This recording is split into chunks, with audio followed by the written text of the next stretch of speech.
Hello, everyone. Today, we begin in the sunny, olive-soaked world of ancient Greece, a civilization celebrated for its philosophy, democracy, and statues that had no faith in wearing pants. But behind the legends of Plato, Sparta, and the Golden Temples lies a much harsher truth. Because while ancient Greece gave us the roots of Western civilization, it also gave the average citizen a daily struggle you'd barely survive today. So, before you get comfortable, give the video a like and subscribe to my calm little channel on YouTube. Stories no one else tells, all the way to the end. But only if you truly enjoy what I'm doing here.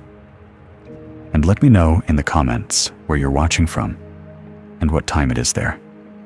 It's always fascinating to see who's joining us from around the world. Now dim the lights, maybe turn on a fan for that soft background hum, and let's set out together on today's journey. Welcome to ancient Greece, where your day doesn't start with an alarm clock, but with the sun turning your home into a slow-cooking oven. Your house is modest, built from sun-dried mud bricks or rough stone, with tiny windows and no glass, only wooden shutters to keep the goats out. And if the gods are kind, perhaps a faint breeze slips through. There's no insulation, no ceiling fan, and certainly nothing resembling personal space, unless you count the corner where the family goat doesn't sleep. You wake early, not out of discipline, but because it's already too hot to stay in bed. The stone walls soak up heat like a sponge, and by sunrise, your little house is radiating it right back into your bones. In winter, those same walls turn into a freezer, leaving you wrapped in a cloak, praying you don't freeze into a statue.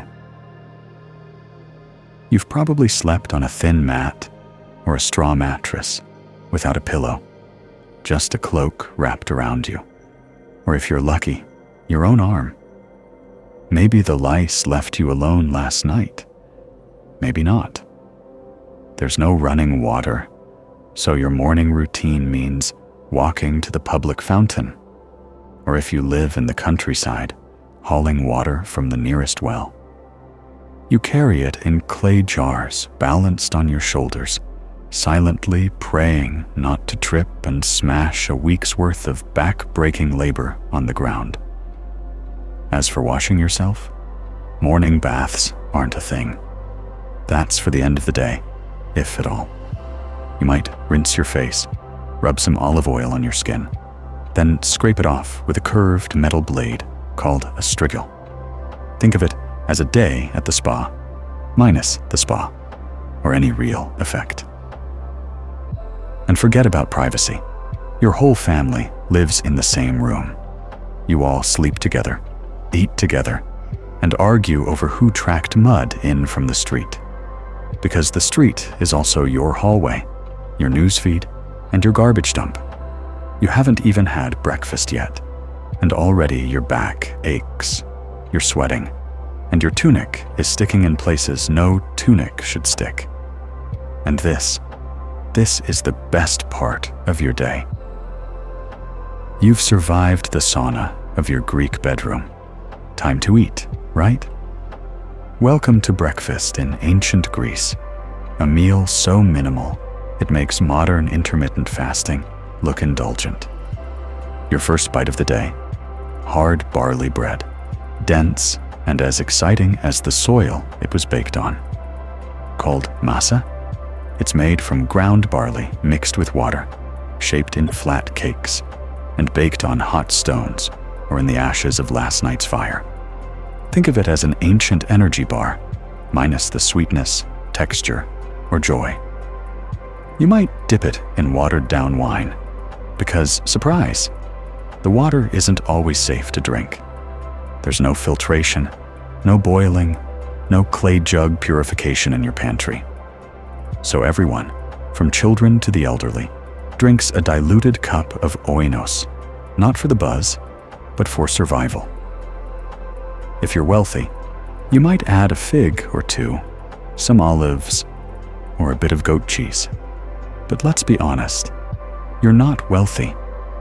You're lucky if your bread isn't crawling with yesterday's flies or threatening to crack a tooth when you bite it.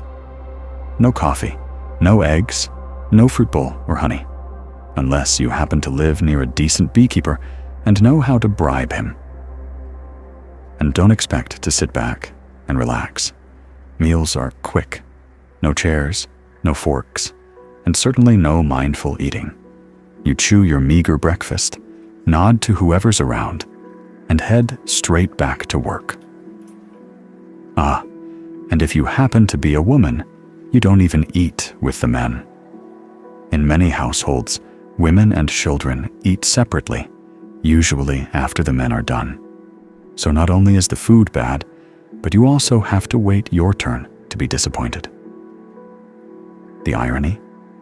These are the same ancient Greeks who gave us symposiums, banquets, and poetic odes to wine. But breakfast? That doesn't deserve a single line of verse. It's utilitarian, dry, and often quite literally burnt.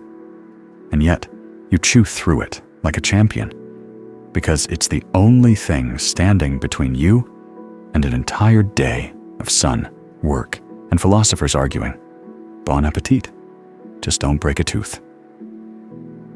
Now that you've swallowed your barley brick and a sip of watered-down wine, it's time to freshen up, or more precisely, fail at freshening up. Because in ancient Greece, hygiene wasn't really about cleanliness. It was about ritual, olive oil, and, well, soap was still a fantasy, reserved for centuries in the future. Your morning wash usually involves pouring cold water over your body at the public fountain or in a small courtyard. Unless you're lucky enough to live near a bathhouse, which most people don't. There's no shampoo, no minty shower gel, no sponge, unless you've somehow stolen one from a diver in the Aegean. Instead, you turn to olive oil, without the olives. You rub it over your skin, not to moisturize, but to collect dirt and sweat. Then you scrape it all off with a strigil, a small curved metal tool used in ancient Greece and Rome to scrape away grime and sweat, especially from the back. That curved bronze blade leaves you less oily, but still a little questionable. Picture yourself rubbing down with salad dressing and then scraping it off. That's your skincare routine. And if you think that sounds glamorous, remember, everyone's doing it, often in communal spaces, naked and loud. Hygiene in ancient Greece was social. Privacy? Not at all. Now, let's talk teeth. There are no toothbrushes, no toothpaste. Maybe you scrub your teeth with crushed charcoal or rinse with vinegar if you're feeling fancy. But most of the time, you just chew on a twig and hope for the best. Oral hygiene was more about divine mercy than daily practice. Body odor? Ever present. Deodorant? Doesn't exist. Perfume? Yes, if you can afford it. You might dab a little myrrh or rose oil on your neck before walking 5 miles under the Athenian sun. The result? A unique Greek blend of moss, dust, and desperation. As for laundry, rare. If you're poor, your tunic probably hasn't seen water since the last festival season. In short, hygiene in ancient Greece wasn't about looking or smelling good. It was about looking slightly less repulsive than yesterday. The oil and scrape method helped, but only up to a point, especially when you're sweating inside a tunic under a sun that feels personally hostile. So yes, ancient Greece gave us democracy, philosophy, and architecture. But a decent bath? That was still centuries away. Now that you've scraped the oil from your body and officially started your day, it's time to get dressed. And spoiler, Your wardrobe in ancient Greece is minimal at best, and downright comedic at worst. You've got two options, a chiton or a himation. Basically, giant rectangles of linen you wrap around your body and fasten with a brooch or tie with a belt. It's not tailored, it's not fitted, and it's definitely not designed for windy days. One wrong gust, and suddenly all your philosophy is on public display. Underwear? Forget it. It doesn't exist. That's not even a debate, unless you're a Spartan woman trained to run and fight. You just hope your pins hold, and no one notices your clothing billowing like a loose curtain. Now, shoes. If you're lucky, you own a pair of leather sandals. If not, you're barefoot, meaning an entire day of walking over hot stones, dirt trampled by goats, and whatever the local marketplace has left smashed into the streets. Picture walking across a frying pan in July while dodging donkey droppings. That's your daily commute. Of course, there's no sunscreen. Hats? Only if you're a farmer or a sailor? And sunscreen? Forget it. You live in 450 BCE, and science hasn't even been invented yet. The Aegean sun doesn't care how philosophical you are. It will roast you before noon. Your shoulders are burned, your feet are filthy, and your linen cloak is sticking to you in 4 places that defy geometry. And don't forget, public nudity wasn't shocking in Greek society. You could easily pass men training naked in the gymnasium, or even politicians giving speeches in tunics that barely stayed on. If you were wealthy, your tunic might be dyed, perhaps a soft purple or saffron yellow. But most people wore raw or brown colors because dyes were expensive, and no one wanted to waste a good color on the guy who mends fishing nets. So you spend the day dressed like a toga burrito, sunburned, sweating, and praying your pin doesn't pop open in front of the priestess. And the worst part? You're only halfway through your day's duties. Welcome to ancient Greece, where military service isn't a job.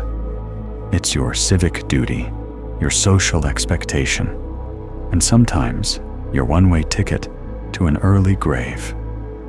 If you're a free man, especially in Athens or Sparta, congratulations, you are automatically a soldier, whether you like it or not. By your teenage years, you're already training with wooden weapons and learning phalanx formations, that famous battle strategy that involves standing shoulder to shoulder behind large shields, hoping the guy next to you doesn't trip. In Sparta, boys began military training at the age of 7 in the brutal agoge system, a program that turned children into warriors by starving them, beating them, and isolating them until only the toughest survived. In Athens, things were milder, but still mandatory. 2 years of training at the end of adolescence, followed by decades of service on call. You couldn't just say, "I'm more of a thinker." Even philosophers like Socrates fought in wars, not with clever comebacks, but with actual weapons. And there was always a war, Sparta against Athens, Athens against Persia, Sparta against basically everyone, or maybe just a neighboring polis, getting bold over trade routes. Conflict was a way of life. Peace? Only the pause between 2 invasions. Armor? If you could afford it, you had a bronze helmet, cuirass, greaves, a round hoplon shield, and a spear. If not, well, try not to stand in the front row. Leather and cloth don't stop arrows. The worst part? You had to buy your own equipment. That's right, being a soldier was BYOB, bring your own bronze. Poorer citizens begged, borrowed, or fought with lighter weapons. which, in Greek, basically translates to most likely to die first. And when you weren't fighting, you were preparing to fight, training, cleaning weapons, arguing in the assembly about strategy, or rowing warships for hours as part of the Navy. Because, yes, those triremes didn't row themselves. There was no veteran health care, no pensions, no therapy, just scarred bodies, aching joints, and the occasional poorly carved gravestone praising your virtue and bravery. And if you think the life of a man in ancient Greece was hard, wait until you hear about life as a woman. In most Greek city-states, especially Athens, women had fewer rights than a stack of decorative amphorae. You couldn't vote, you couldn't hold public office, you couldn't own land directly, and you rarely appeared in public without a male escort. In fact, if you were seen on the street too often, people would start whispering that you were a courtesan, or worse, a Spartan. Let's start with your daily routine. You wake before dawn to begin your tasks: spinning, weaving, grinding grain, fetching water, baking bread, managing any household slaves if your family has them, and raising children. You're the CEO of the household, but without the salary, respect, or days off. Your social life, extremely limited. You don't attend plays. You don't join philosophical debates. You don't frequent the gymnasium. That's for naked men. You're confined to the gyneconitis, the women's quarters, and your contact with the outside world comes through glimpses from behind latticed windows. Education? If you're lucky, you might learn a bit of reading, but more often, you're trained entirely in domestic skills. Philosophy, rhetoric, geometry. That's for the boys. Your job? Marry well, have children, preferably sons, and remain invisible while doing it all. Marriage happens early, often in your teens, usually to a man twice your age, arranged by your father, who treats you more like a business deal than a person. Love? Optional. Dowry? Mandatory. And once you have children, your primary value is measured by your womb. Now, Sparta was the exception. Spartan women were famous for having more freedom. They were educated, they exercised in public, and they could own property. But before you get too envious, remember, their freedom came from a state obsessed with war and eugenics. Your primary job as a Spartan woman? Give birth to strong warriors, or face disgrace. And if your husband died, you could inherit almost nothing. You couldn't remarry without permission, and your options shrank faster than your social circle. You were trapped, legally, socially, and often physically. So yes, the Greeks worshipped powerful goddesses, Athena, Artemis, Hera, but real women? They were expected to stay quiet at home and out of sight. Ancient Athens is often celebrated as the birthplace of democracy, and technically, that's true. But before you get too excited, let's be clear, you probably wouldn't qualify to take part. In fact, the majority of people living in Athens were completely excluded from the democratic process. To vote in the Ecclesia, the Athenian assembly, you had to be a man, born to Athenian parents, a citizen, and over the age of 18. That meant women, foreigners, called metics, slaves, and children, who together made up almost 90% of the population, had no political voice whatsoever. This wasn't democracy for the people. It was democracy for a select group of landowning men. With everyone else living under decisions they had no power to influence. It was democracy for a very specific club of sunburned men in sandals. And if you did meet the criteria, you didn't just get to vote. You were expected to participate constantly.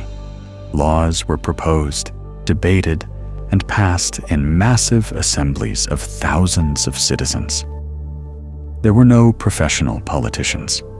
Every eligible man was part legislator, part juror, and part overconfident amateur. You could even be randomly selected for important roles, like managing the treasury or serving on a jury. Sounds exciting? Until you remember there were no qualifications. The fishmonger might be in charge of military logistics one day, and your uncle, who still believes in sea monsters, could be judging a murder trial the next. And if someone became too powerful, too popular, or just annoyed the wrong people, there was ostracism. Once a year, citizens could write a name on a shard of broken pottery, an ostracon, and vote to exile that person for 10 years. No trial, no defense, just goodbye. You're getting too famous. And yet, despite its flaws, Athenian democracy was revolutionary. It gave a voice to common men, well, some common men, and it laid the groundwork for future political systems. But make no mistake, it wasn't fair, and it wasn't inclusive. If you were a woman, you were silenced. If you were a foreign resident paying taxes, silenced. If you were a slave building the Parthenon, definitely silenced. If you were a philosopher asking too many questions, possibly executed. Democracy was born in ancient Greece, but if you arrived expecting equal rights and inclusive politics, you'd be escorted out of the assembly and told to bring your own ostracon. In ancient Greece, slavery wasn't just accepted, it was expected. Even modest families often had at least one slave, not because they were wealthy, but because slavery was so deeply woven into society that it felt as normal as sandals and sunburns. The idea that a person wouldn't own another human being was almost unthinkable. Slaves weren't from a single race or ethnicity. They came from conquered lands, Thracians, Scythians, Syrians, and even other Greeks from the wrong city-state at the wrong time. Some were born into slavery, others were prisoners of war, and some were kidnapped and sold. It was a thriving, brutal market, and business was always good. If you lived in Athens, your slave likely did everything. Cooked your meals, fetched your water, cleaned your house, cared for your children, carried your shopping, and stayed silent during dinner. Some even handled business affairs or managed the household while their owner, a citizen, relaxed at a symposium, sipping watered wine and debating abstract concepts like justice. Irony level, maximum. In the silver mines of Lorien, slaves, including children, worked in horrific conditions, crawling through narrow tunnels in total darkness, inhaling toxic dust, and dying slowly for the sake of coins and civic pride. Some slaves were educated, teaching grammar and mathematics, serving as scribes, or even managing accounts. But make no mistake, they were still property. They could be beaten, branded, sold, or killed without ceremony, and they had no legal rights. The few who managed to gain their freedom, called freedmen, were never truly free. They still owed loyalty to their former masters and were barred from becoming citizens. No votes, no land, just the hope of a slightly better tomorrow. And unlike later systems of slavery, there was no widespread abolitionist movement. Philosophers like Aristotle, yes, that Aristotle, justified slavery as natural and necessary. According to Aristotle, some people were slaves by nature. Enlightening, isn't it? Ancient Greece gave us ethics, democracy, and philosophy, but all of it was built on the backs of people who were never allowed to speak, vote, or matter. And that's not a footnote. That's the foundation. If you weren't feeling well in ancient Greece, that was a problem. Because unless you lived next door to Hippocrates, your healthcare plan consisted of a few vague herbs, divine intervention, and a whole lot of hope. Let's start with the basics. There were no hospitals as we know them. If you got sick or injured, you stayed home. Maybe a neighbor knew something about potions. Maybe a relative remembered a prayer to Asclepius, the god of healing. Or maybe the local temple had a snake you could pet for spiritual comfort. That was pretty much the full package. The most famous Greek doctors were part herbalist, part philosopher, and part gambler. They believed in the four humors: blood, phlegm, yellow bile, and black bile, and thought illness came from an imbalance between them. So if you had a fever, too much blood, time for some bloodletting. A cough, too much phlegm, you'd be fasting. Melancholy, black bile, perhaps a long walk or stare dramatically at the sea. Most treatments were based on trial, error, and garlic. You might be prescribed poppy seeds. Good luck with that. Or boiled figs, or a vinegar compress mixed with something scraped off a goat. Did it work? Sometimes. Did it hurt? Almost always. Surgery was rare, terrifying, and almost always the last resort. Without anesthesia or antiseptics, even a small cut could get infected and kill you. Surgical tools included iron knives, bone saws, and plenty of prayers. And if you needed an amputation, you'd better bring a leather strap to bite down on. Childbirth was handled by midwives, and even on the best days, it was dangerous. Mortality rates for women and infants were tragically high. A difficult birth, a stuck shoulder, a breech baby, and that was it. If you were wealthy, you might call in a traveling doctor, someone with a scroll and an air of sophistication. If you were poor, you relied on local knowledge, home remedies, and sheer toughness, or you simply didn't recover. But hey, at least they believed in rest, fresh air, and a balanced diet. So there's that. Ancient Greek medicine gave us the Hippocratic Oath, but it also gave us treatments like drink boiled cabbage water. So yes, healthcare in ancient Greece was basically herbs, hope, and endurance. In ancient Greece, theater wasn't just entertainment. It was a civic duty, a religious ritual, and sometimes a full contact sport for the soul. Let's start with the good part. Theater was free for citizens, assuming you weren't a woman, a slave, or a foreigner. In which case, good luck getting in at all. You'd enter an open-air theater carved into the side of a hill, like the great theater of Dionysus in Athens, shoulder to shoulder with thousands of other sweaty citizens.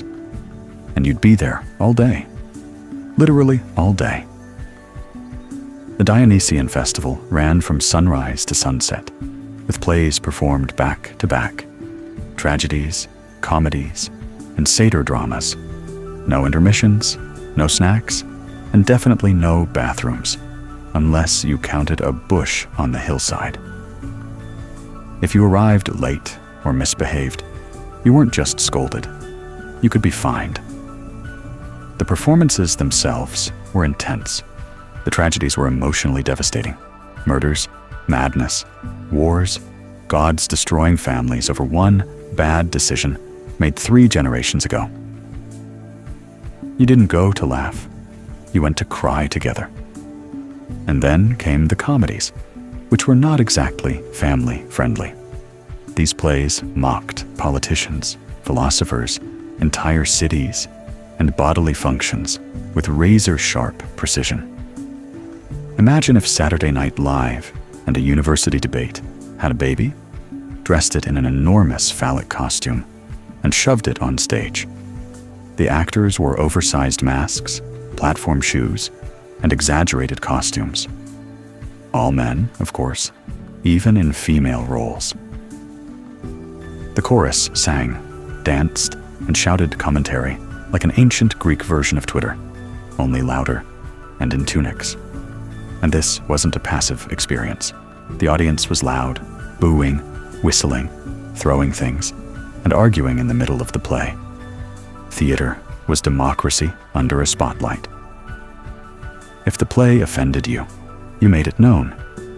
If it moved you, you shouted, you cried, maybe you even reconsidered your life choices. At the end of the festival, a jury voted on which playwright would take home the prize. Imagine sitting through 3 days of tragedy with Aeschylus, only to watch a ridiculous comedy about a pig god walk away with the award. That was ancient Greece for you. In the theater, you were never just a spectator. You participated, and possibly threw olives.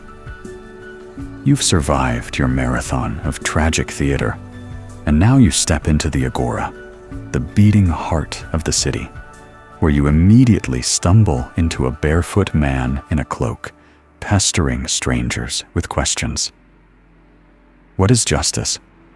Welcome to philosophy. It's everywhere, and it's not optional.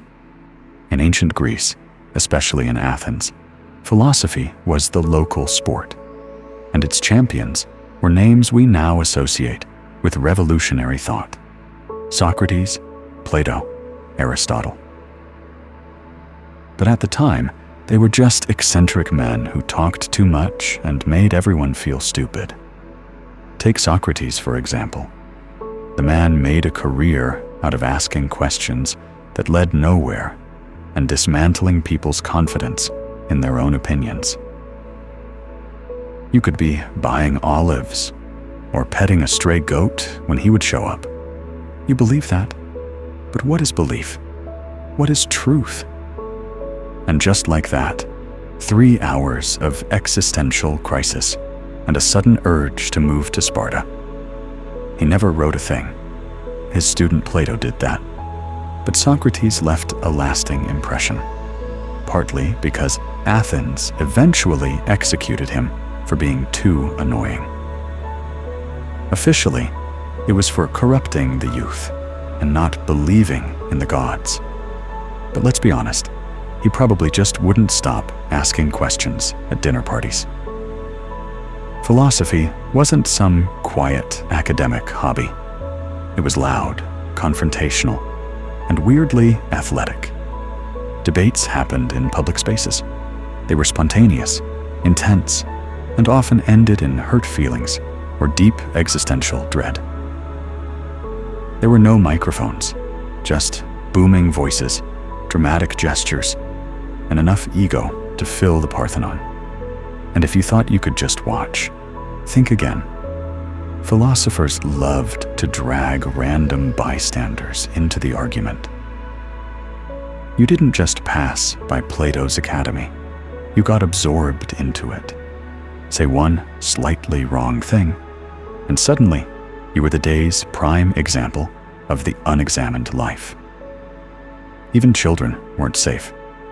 Aristotle tutored Alexander the Great, a teenager who went on to conquer half the known world. Imagine your high school history teacher handing you a globe and saying, "Go fix this." So yes, philosophy gave us logic, ethics, science, and political theory. But in ancient Greece, it also gave you headaches, identity crises, and a 70% chance of being publicly humiliated by a man in sandals. Let's say you've managed to make it in ancient Athens. You're eloquent, clever, politically active. People like you. Maybe they even like you a little too much. And that's your first mistake, because in Athens, being too popular could earn you a one-way ticket out of the city for 10 years. Not prison, not a fine, just erased. This wasn't some shady conspiracy or backroom deal. It was built right into the system. It was called ostracism. Perfectly legal, perfectly public, and absolutely terrifying. Once a year, Athenian citizens would gather to decide whether to hold a vote of ostracism. If they agreed, everyone would write the name of the person they wanted exiled on a broken piece of pottery, a shard called an ostracon. If someone got 6,000 votes or more, that was it. They were banished. No trial, no defense, no lengthy speeches. Just pack your sandals and go. You didn't need to commit a crime. In fact, most people ostracized hadn't done anything wrong at all, aside from becoming too influential. Maybe you were a war hero, maybe a persuasive orator, maybe you just had really great hair. Whatever it was, your fellow citizens decided you were becoming a threat to democracy. And democracy voted to toss you into temporary oblivion. Here's the twist. It wasn't permanent. Ostracism lasted exactly 10 years. After that, you could stroll back into Athens like nothing happened. Your property stayed intact. Your citizenship remained. No grudges, just a decade-long vacation you never asked for. Some of Athens' most famous figures got ostracized. Aristides, the Just, was so admired that someone supposedly voted against him simply because they were tired of hearing how virtuous he was. Brutal. Even Themistocles, the military genius who saved Athens at the Battle of Salamis, got exiled once he started believing his own hype.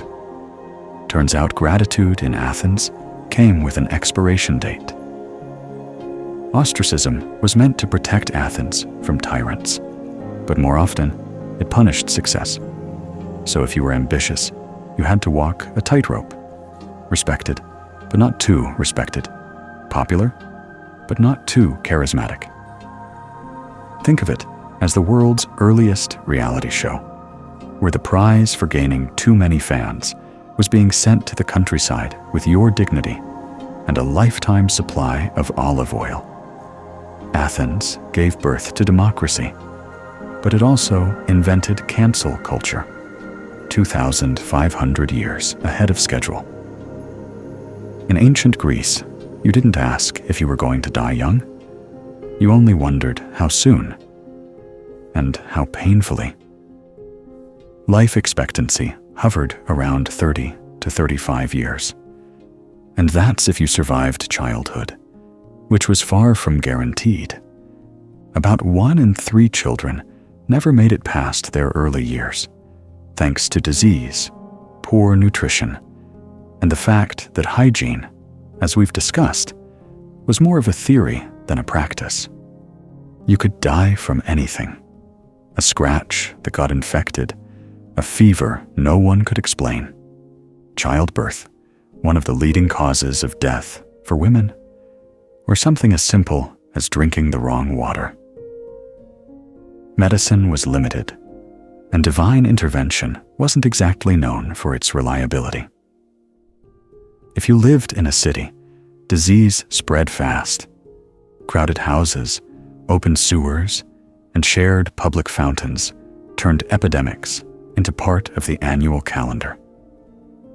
The famous plague of Athens during the Peloponnesian War wiped out a third of the city.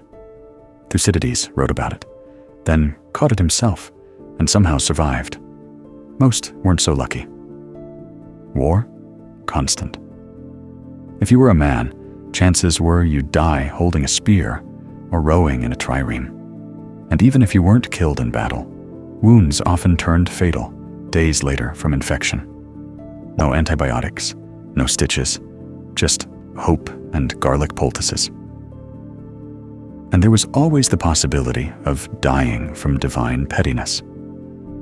Offend a god, forget a sacrifice, mock a temple statue, or badmouth Zeus after 3 cups of wine, And you could find yourself struck by lightning, cursed with a plague, or just randomly smote on the spot. Funeral rites were serious business. If your family couldn't afford a proper burial, with coins for the ferrymen of the underworld and the right rituals to secure your place in the afterlife, you could end up dumped outside the city walls, unmarked, forgotten. And that wasn't just tragic.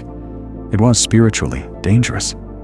The Greeks believed that unburied souls wandered eternally, trapped between worlds. Death wasn't poetic. It was daily, and it didn't care about your philosophy, your beauty, or your family name. You could be a slave, a general, or a poet, and still die from a moldy fig or a single angry mosquito. The Greeks had 12 Olympians, and not a single one of them liked you. In theory, ancient Greek religion was about harmony with the divine, honoring Zeus, Athena, Apollo, Artemis, Poseidon, and the rest of the glittering team up on Mount Olympus. In practice, it was constant spiritual damage control. These gods weren't peaceful, loving figures. They were cosmic drama queens with superpowers. Forget a sacrifice, your harvest fails. Pray the wrong way, your ship sinks. Step into the wrong grove, snakebite, plague, famine. Pick your punishment. The gods didn't just demand loyalty. They demanded perfect timing, flawless rituals, and unquestioning obedience. There was no once-a-week temple visit. There were daily altars, seasonal festivals, and civic ceremonies. Before planting, you prayed to Demeter. Going to war, you offered something to Ares. Traveling by sea, you'd better pour wine for Poseidon and maybe toss in a goat just to be safe. Every god had favorites and grudges. Apollo might protect your city unless your grandfather offended him once, in which case you were cursed until further notice. Hera, goddess of marriage, was an expert at ruining the lives of mortal women if Zeus so much as looked at them. Athena rewarded wisdom, but also turned people into spiders. Casual. And if the Olympians weren't enough to keep you on edge, there were also nymphs, satyrs, river gods, spirits, and monsters lurking around every corner. Step on the wrong patch of sacred land, and suddenly your left leg belongs to an angry woodland spirit. The worst part? You never knew why bad things happened. Was it the wrong offering? The wrong timing? Did you insult a god in a dream?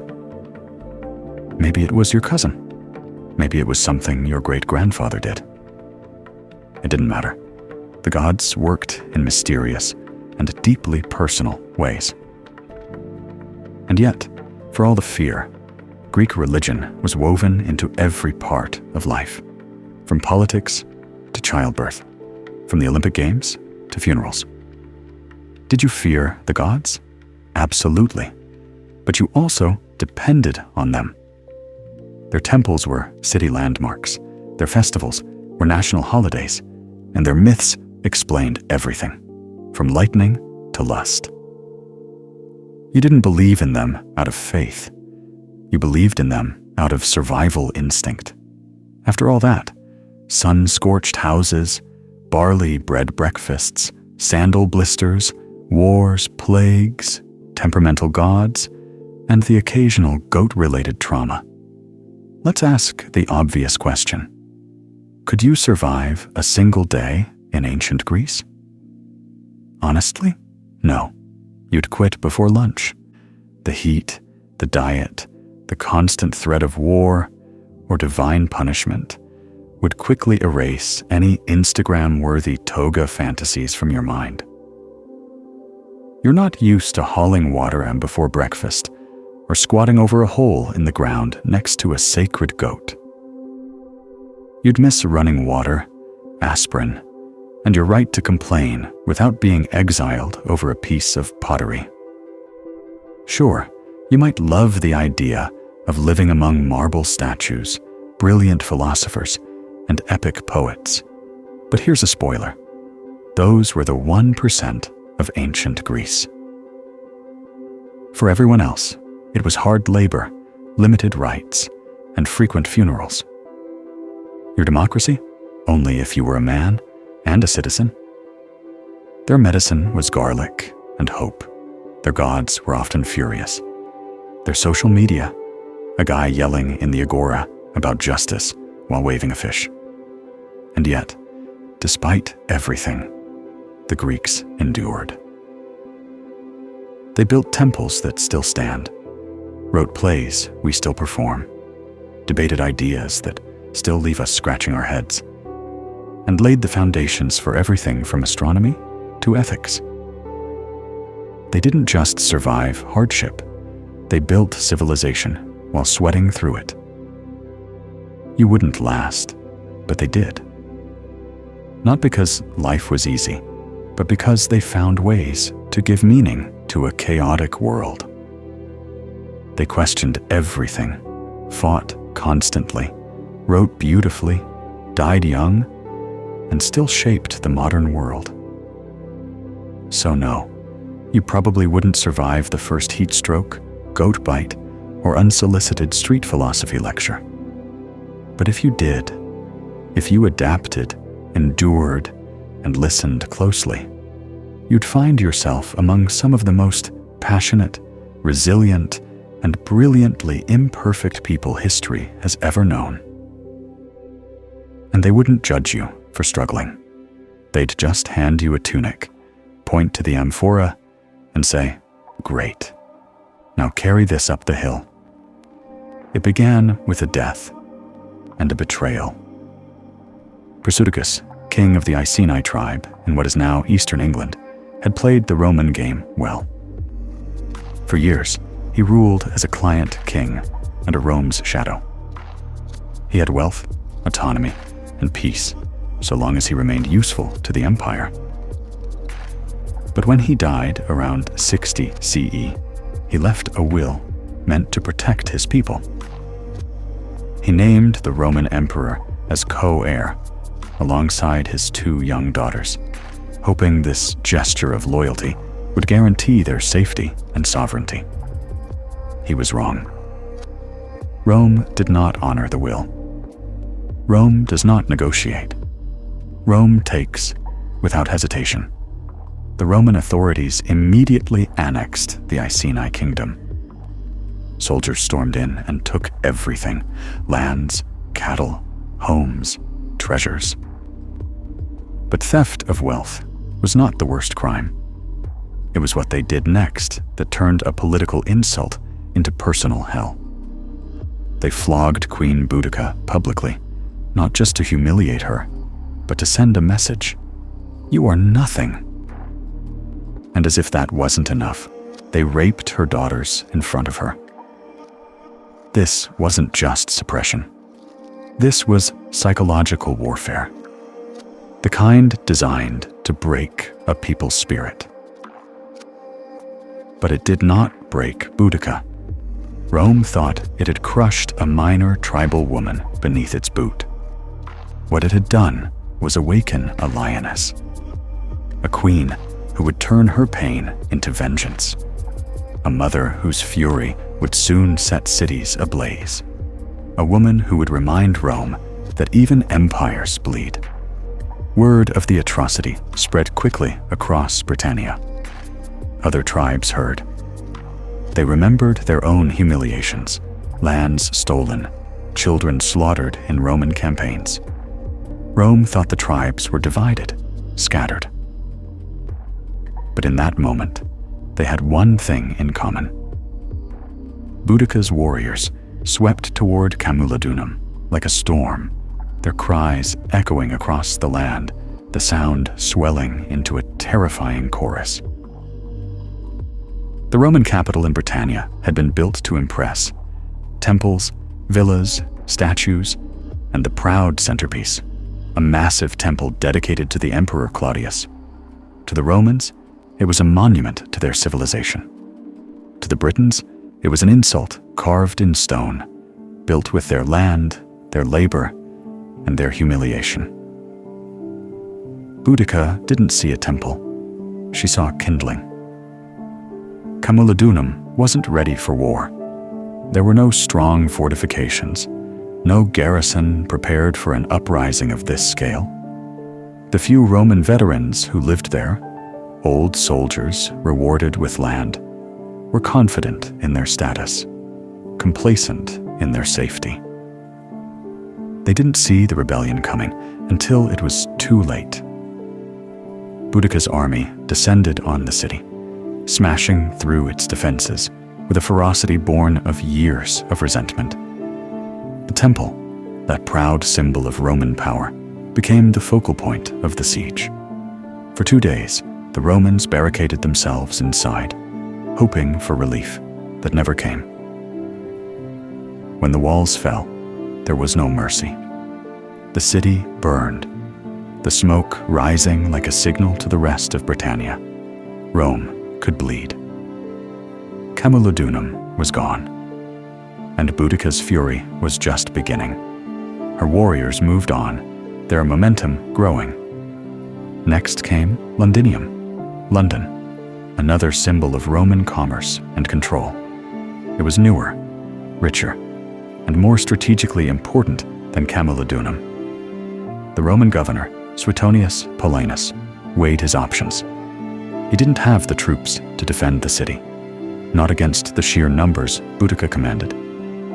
So he abandoned Londinium, leaving it to its fate. When Boudica's army arrived, they showed the same mercy they had in Camulodunum. None. Londinium burned.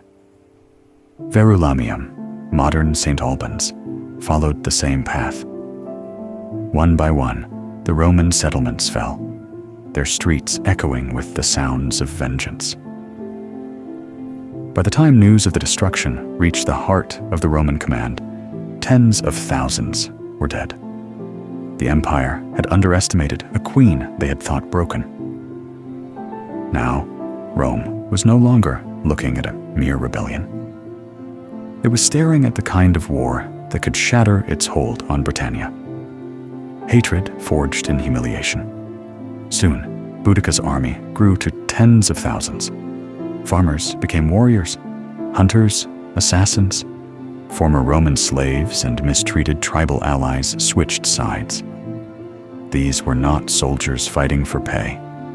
They fought for memory, for vengeance, for the right to raise children without chains.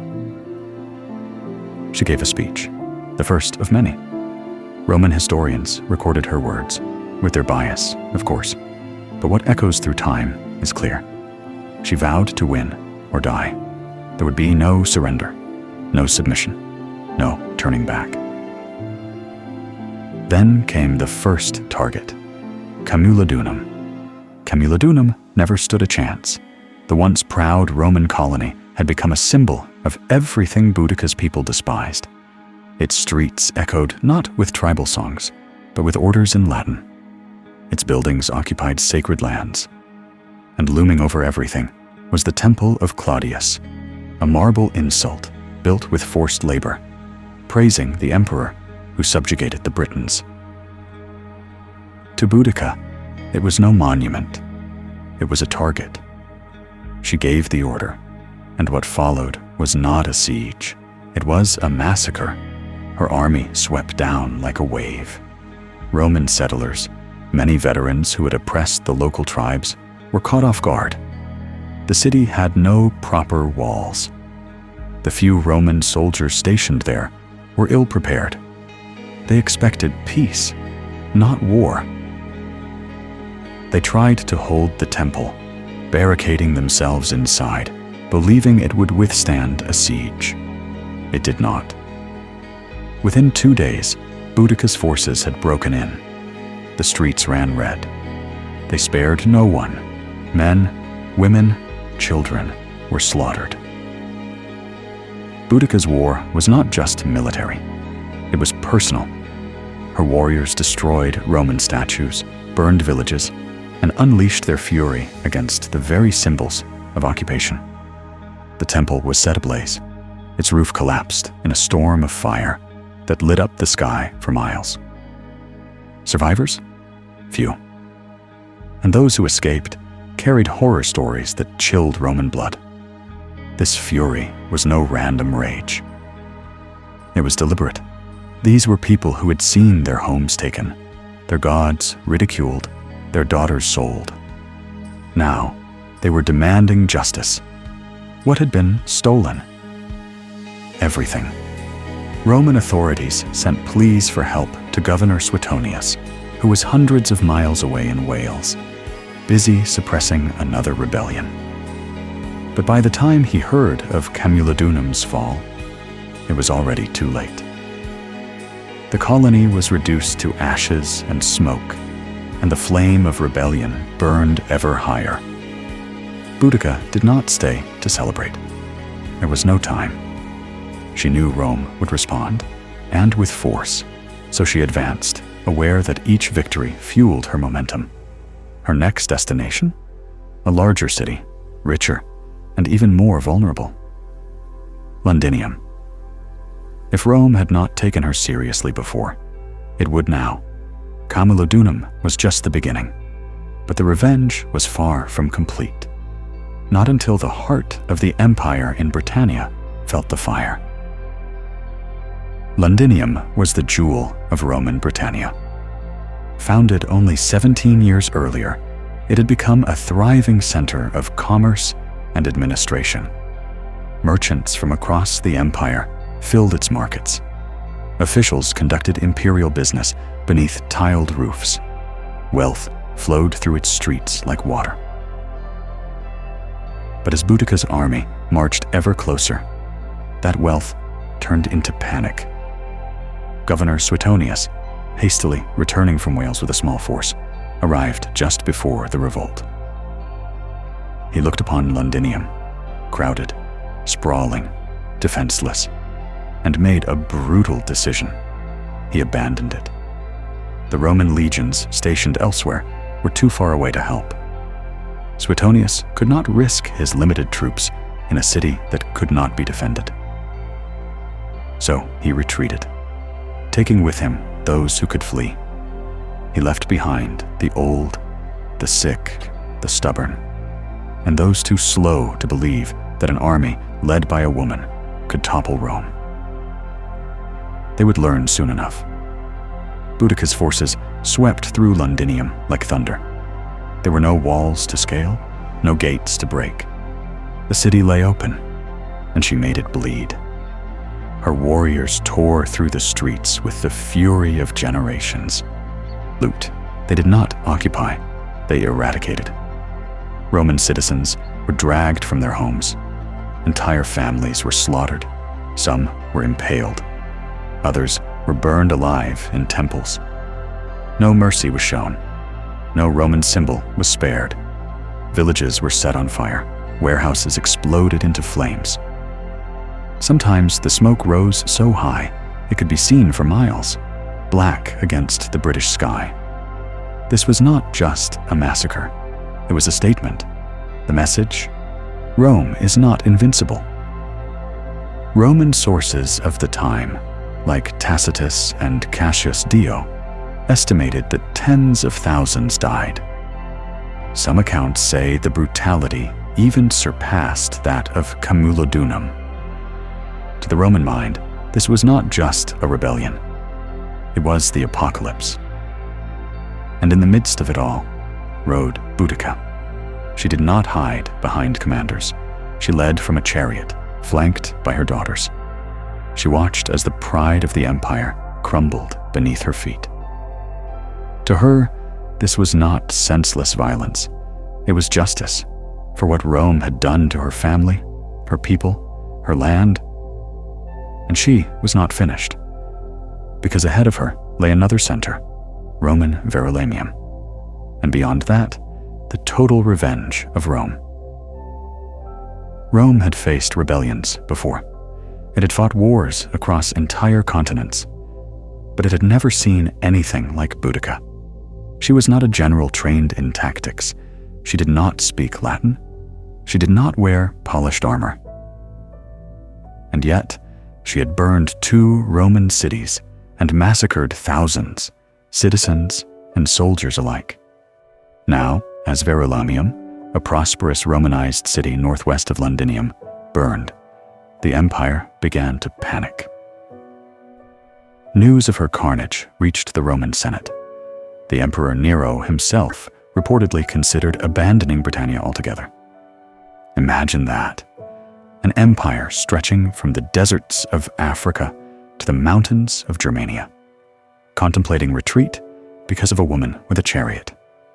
That alone shows how deeply she terrified them. In truth, Boudica's power was not just in her army. It was in what she represented. Rome saw itself as unshakable, its cities as eternal, its rule as destiny. But there was a Celtic queen, once beaten and humiliated, leading a revolt that reduced Roman settlements to ashes.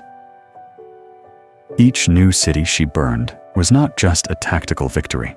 It was a psychological blow. Verulamium met the same fate as Camulodunum and Londinium, rich, Romanized, and utterly undefended. Boudica's warriors massacred the inhabitants. They destroyed temples and razed Roman infrastructure. Archaeological evidence still reveals a thick layer of ash beneath the modern city, a fire so intense it left a scar on the land. But there was a paradox. With each victory, Boudica's war machine grew heavier. Her army swelled, but supply lines stretched thin. Organization faltered. Drunk on success, some tribes grew careless. And Rome, known for its resilience, was regrouping. Governor Suetonius did not stand still. He had retreated, yes, but he had not surrendered. He began gathering reinforcements, bringing battle-hardened legions from across the province. He sought high ground, studied the landscape, and prepared for a decisive battle. Even as the Roman force recovered, a persistent fear lingered in every soldier's heart. Could they stop her?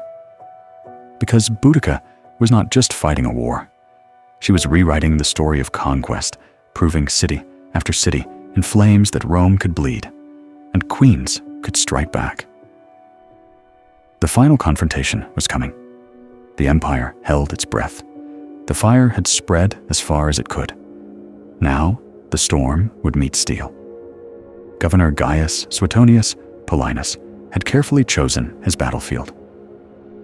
He was no ordinary Roman officer. He was a survivor. While Boudica's warriors celebrated their victories, Suetonius calculated. He chose a narrow gorge, a tight space between forests and hills, where Boudica's numerical advantage would count for little. His army was small, perhaps 10,000 men, but every one of them was a trained killer, forged in the discipline of the legions. Boudica's army, on the other hand, was massive. Some sources claim as many as 200,000 warriors marched beneath her banner. But they were not soldiers. They were farmers, blacksmiths, tribal chieftains, and seekers of freedom. Inspired, but undisciplined, armed with fury, but not formation. They believed sheer numbers would crush Rome like a tide. They were wrong. As Boudica's army advanced, she made one final speech. Standing tall in her war chariot, flanked by her daughters, she reminded them of their suffering, of the whips, the rapes, the stolen lands, the burned homes. She invoked the goddess Andraste, called upon the ancestors, and swore victory or death. Her warriors roared in reply, believing the gods would carry them forward. Then the battle began. The Britons charged, filling the field with primal fury. But Suetonius held his ground. He let them come close, pressed tight into the narrow terrain. Then, at the perfect moment, he launched the Roman counterattack. Javelins flew in disciplined volleys, shields locked into place. Roman gladiae cut deep into the chaotic mass. Wave after wave of Britons broke against a wall of iron, and each time they shattered. Then the Romans advanced, step by step, disciplined, precise, relentless. Behind the Britons, the wagons and families that had followed the army, eager to witness Rome's defeat, became a fatal trap. The warriors could not retreat. Panic set in. The narrow battlefield became a slaughterhouse. When the dust settled, it was over. Tens of thousands of Britons lay dead. The rebellion was crushed. The empire had bent, but it had not broken. Boudica had thrown everything she had at Rome. And though she lost the battle, the memory of her resistance would echo louder than the clash of swords. Her ultimate fate would remain a mystery, but her legend was already immortal. The battlefield fell silent, the roar of war replaced by the groans of the dying. Boudica had lost not just a battle, but the war she herself had ignited. The ground was soaked with the blood of her people, the ashes of her dreams drifting in the cold Britannian air. And Boudica? She was nowhere to be found. There are no eyewitness accounts of her final breath, no clear detail of her death. Roman historians offer conflicting tales. Some say she took poison, choosing death over capture. Others suggest she fell ill and died quietly in the aftermath. But what they agree on is this: she vanished. No chained queen was paraded through the streets of Rome. No public execution, no final humiliation. She simply disappeared, like a storm that had burned itself out. Yet in that disappearance, something extraordinary happened. She became more than a queen. She became a myth. Rome, shaken and humiliated by the scale of her rebellion, tried to bury her memory. But it was too late. Boudica had become a name whispered in tribal songs, echoed in sacred groves. To the Britons, she was not a defeated rebel. She was a martyr, a goddess of war and vengeance, a mother who had faced the most powerful empire in the world and made it bleed. Even among the Romans, there was a reluctant, unspoken respect, one as Roman as it could be. They did not paint her as a barbarian, but as a formidable leader, wronged by the arrogance of the empire. Cassius Dio wrote of her commanding presence and her terrifying speeches. They feared her, yes, but they also admired her determination. And through the centuries, Boudica refused to die. She would rise again in Victorian statues, in the poetry of Tennyson, in history books, and in classrooms. She became a symbol of defiance, especially for women who saw in her story a flame that could never be extinguished. Her chariot, its wheels of blades tearing through time, became a vehicle of resistance. And so, though her body may be lost to history, her voice never left. She rides with the wind, she cries out in the fire. She echoes in every soul that has ever stood against oppression, and whispered, "I will not kneel." Centuries have passed since Boudica vanished into the mists of history, but her shadow still lingers over the British Isles. You can see her name carved on monuments, hear her invoked in political speeches, feel her presence in the stubborn spirit of a land that has never truly forgotten her. In London, near Westminster Bridge, a bronze statue shows her standing tall in a war chariot, her daughters at her side, eyes fixed on the horizon, wheels raised in defiance. Below her, traffic honks and tourists stroll by, unaware that they walk upon the echoes of her rebellion. But her legacy is not only in statues, it is in what she represents.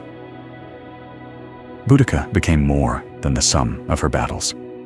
She became an eternal question posed to every empire, every oppressor, every ruler who forgets the power of the people. What happens when the silenced rise? She was not perfect. Her revolt was marked by bloodshed and massacres. Tens of thousands died at the hands of her warriors. But history is not written by saints. It is carved by those who dare to resist. And resistance, by its nature, is rarely clean.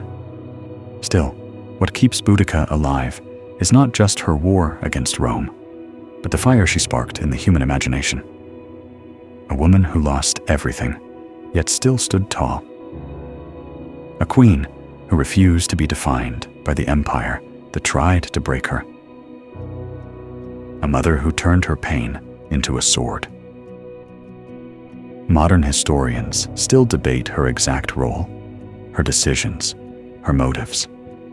But ask any Briton who Boudica was, and they won't recite footnotes. They will tell you she was the queen who made Rome bleed, the woman who united tribes that once fought each other, the warrior who taught the world that dignity can rise even from devastation. And in that, she becomes more than a historical figure. She becomes a symbol of rebellion, of courage, of the unshakable will to be free. Because even when Rome rebuilt its cities and redrew its maps, it could not erase her. Her fire still burns in every fight against tyranny, in every voice that dares to say no, in every soul that would rather die on its feet than live on its knees. Boudica is gone, but her legend rides on forever. For the ancients, illness was never random. It wasn't just about bacteria, viruses, or rogue cells. Those explanations would come thousands of years later. In the ancient world, sickness was a symptom not only of physical failure, but of a deeper imbalance, a rupture in the harmony between body, mind, soul, and nature. In Mesopotamia, diseases were often seen as divine punishment. If someone fell ill, it was believed they had offended a god, broken a taboo, or drawn down a curse. Diagnosis began not with symptoms, but with questions. What did you do? Who did you anger? Priests and healers worked together, interpreting omens, casting spells, and prescribing rituals alongside herbal treatments. In ancient China, balance took on a more systematic meaning through the principles of yin and yang, and the 5 elements. In ancient China, health was seen as a state of balance between opposing forces. Too much heat or cold, dryness or dampness could disrupt the body's harmony. Practitioners of traditional Chinese medicine didn't just treat a cough. They asked when it began, at what time of day it worsened, and what emotions accompanied it. Healing was holistic. Herbs, acupuncture, and changes in diet were all tools to restore balance to the inner cosmos. In Greece, the physician Hippocrates rejected the idea that the gods punished people with disease. Yet he too saw health as harmony. His theory of the 4 humors, blood, phlegm, yellow bile, and black bile, would dominate Western medicine for centuries. Each humor was linked to a temperament and an element. An excess or deficiency in one could cause both physical symptoms and shifts in personality. A melancholic person, for instance, was thought to have an excess of black bile. Across cultures, one thread remained constant. Health meant wholeness, not merely the absence of pain, but the presence of balance.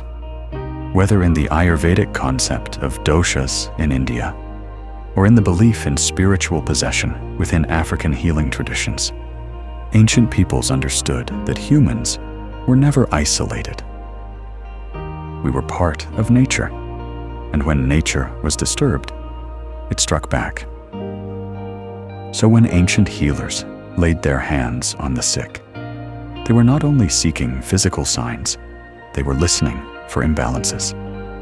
And they believed that to truly heal someone, one had to tend to the invisible forces just as carefully as to the visible wounds. In the land of pyramids and pharaohs, medicine was as much science as sorcery. The healers of ancient Egypt, known as SWNW, were not mere physicians. They were sacred intermediaries between the body and the divine. Their medical practices were astonishingly advanced, yet deeply interwoven with ritual and magic. For the Egyptians, the body could bleed, break, and suffer injury, but its ailments were never purely physical. The spirit, the gods, and even the afterlife all played a role in every illness. Much of what we know comes from medical texts, such as the Ebers Papyrus, dated around 1550 BCE. This ancient scroll contains hundreds of remedies for everything from toothaches to tumors. Egyptian doctors performed surgeries, set fractures, treated infections, and drained abscesses with copper tools sterilized by fire. They knew how to check pulses, examine urine and stool for diagnosis, and employ a wide range of herbs, many of which are still used today. But no treatment began without the blessing of the gods. Thoth was considered the giver of healing secrets to humanity. Sekhmet, the lion-headed goddess of war and plagues, was both feared and invoked. Spells were often recited over the patient as herbs were applied. Words carried power. Incantations were not empty phrases, but medicine shaped into sound. One of their most remarkable tools? Honey. Used as an antiseptic long before bacteria were understood, wounds were bandaged with it, sometimes mixed with resin or linen. Garlic and onions were prescribed for heart health. Castor oil served as a laxative.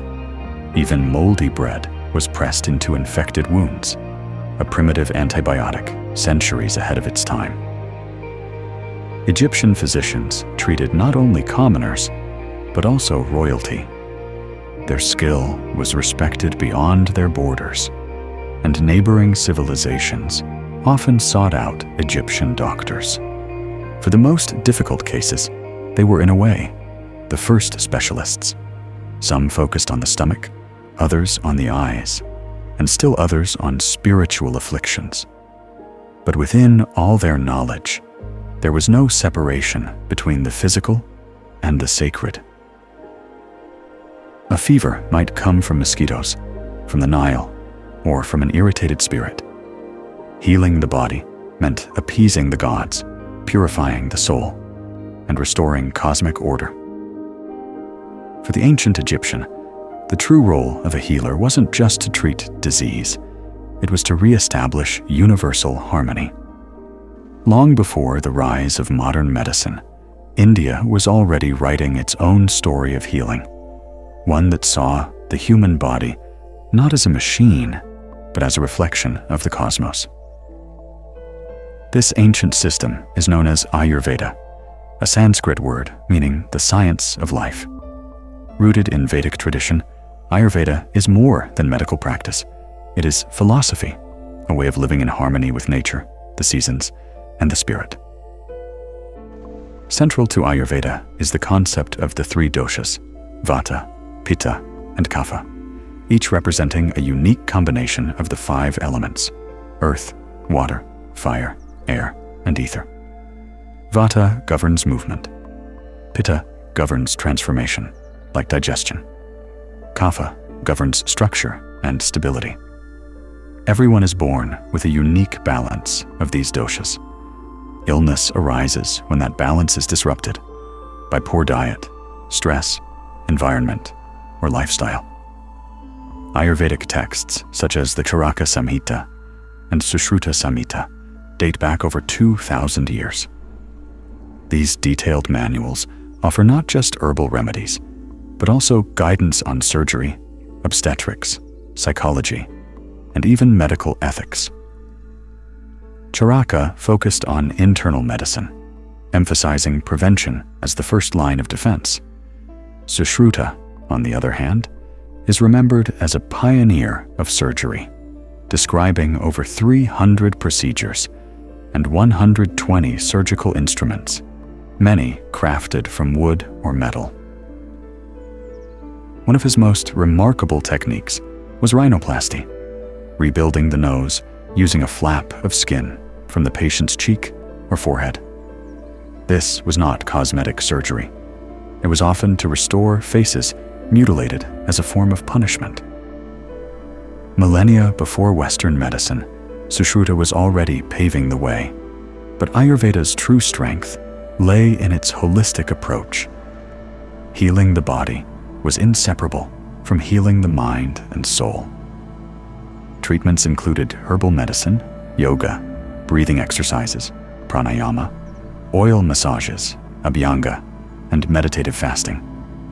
Plants like saffron, ashwagandha, neem, and tulsi were not merely food. They were medicine, purifiers, and protectors of vital energy. An Ayurvedic healer might treat a fever not only with herbs, but by adjusting sleep schedules, examining emotional health, and cleansing the digestive fire, or Agni. Ayurveda teaches that you are not separate from nature. You are nature. And when you fall ill, it is nature's call for you to return to balance. In ancient China, health was never just about flesh and bone. It was about energy. The invisible life force called qi, pronounced chi, flowed through all living beings, and the key to well-being was ensuring that this qi moved freely, without blockages or excess. This fundamental idea would shape one of the world's longest-standing continuous medical systems, traditional Chinese medicine, TCM. To understand disease, ancient Chinese physicians first sought to understand nature itself. They observed the rhythms of the seasons, the phases of the moon, the behavior of animals, and the turning of the cosmos. From these patterns emerged two central principles: yin and yang, and the five elements: wood, fire, earth, metal, and water. Yin and yang represented balance in all things. Yin was cold, dark, passive, inward. Yang was warm, bright, active, outward. Every organ, emotion, and bodily function was classified under these opposing yet complementary forces. Health was the dynamic balance between them. A fever was not just a rise in temperature, it was an excess of yang. Fatigue could signal a deficiency of yin. Diagnosis was an art. Physicians didn't rely on instruments, but on their senses. They examined the tongue, felt the pulse in multiple positions, listened to the tone of the voice, and asked about dreams, emotions, and digestion. Every detail offered insight into the balance or imbalance of qi. To restore health, they drew from a vast arsenal: acupuncture, inserting fine needles at precise points along the body's meridians to unblock qi; moxibustion, burning the herb; artemisia, near, points to warm and stimulate energy; cupping therapy; complex herbal formulas; qigong exercises; strict dietary adjustments. An ancient text, the Huangdi Neijing, the inner canon of the Yellow Emperor, compiled around 2,000 years ago, remains the foundation of traditional Chinese medicine to this day. It did more than list diseases. It explored causes, prevention, and lifestyle. It taught that emotions such as anger, grief, and fear could disturb organs, and that healing required emotional balance as much as physical remedies. Chinese medicine never separated the person from the world around them. To treat the body, one had to treat the climate, the spirit, and the invisible energy within. In every heartbeat, the ancients believed something was speaking, and the healer's task was to listen. In the temples of ancient Greece and the forums of Rome, medicine began to step away from the divine and into the realm of reason.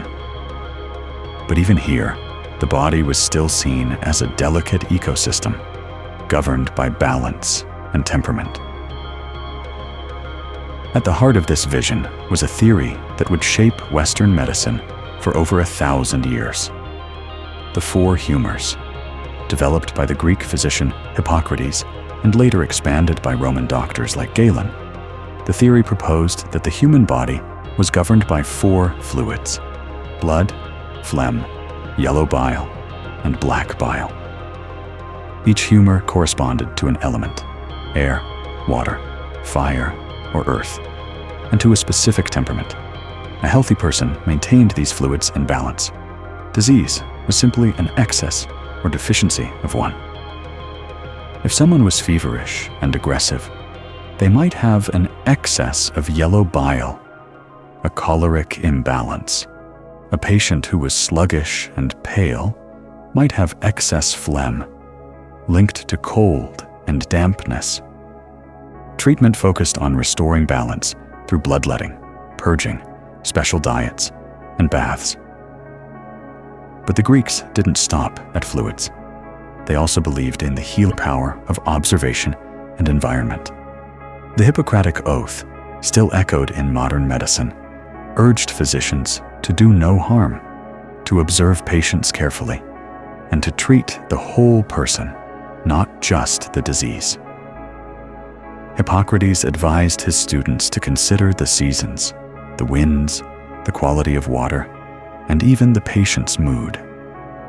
Healing sanctuaries called Asclepions, in honor of the god Asclepius, dotted the Greek landscape.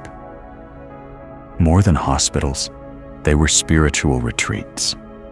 Patients slept in sacred dormitories, hoping to receive healing dreams. Ritual purification, exercise, diet, and prayer were all part of the cure. A space where reason and religion walked hand in hand. In Rome, medical practice evolved further, especially with Galen, the Greek physician who served both gladiators and emperors. He dissected animals to better understand anatomy, wrote hundreds of medical texts, and helped standardize humoral theory across the empire, though some of his errors persisted for centuries. For all its mystical roots, Greco-Roman medicine began advancing a new idea: that the human body was a complex but knowable system, one that, if understood correctly, could be brought back into balance not only through the gods, but through reason, ritual, and the careful art of healing.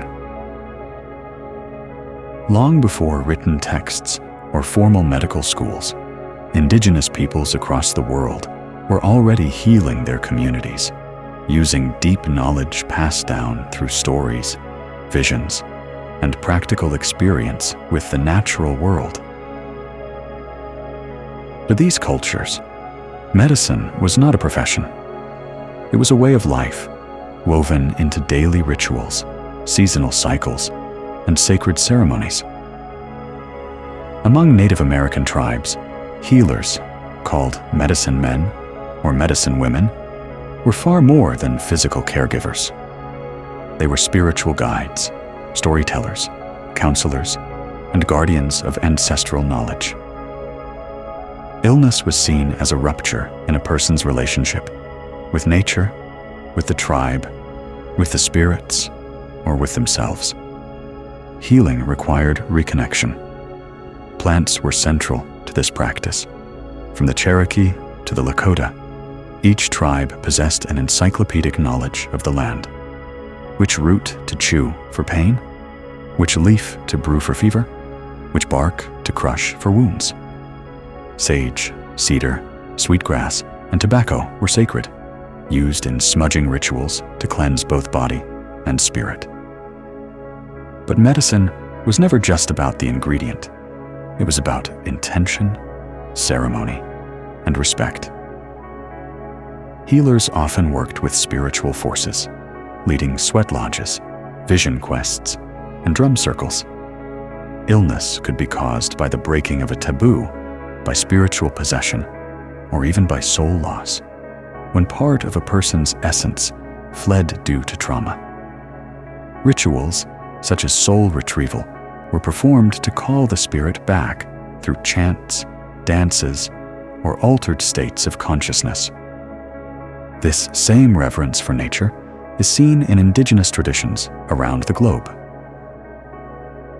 In the Amazon, shamans use powerful medicinal plants such as ayahuasca, a hallucinogenic brew, taken not for recreation, but for healing and insight. They believe that the plants themselves are teachers, revealing the roots of suffering through visions.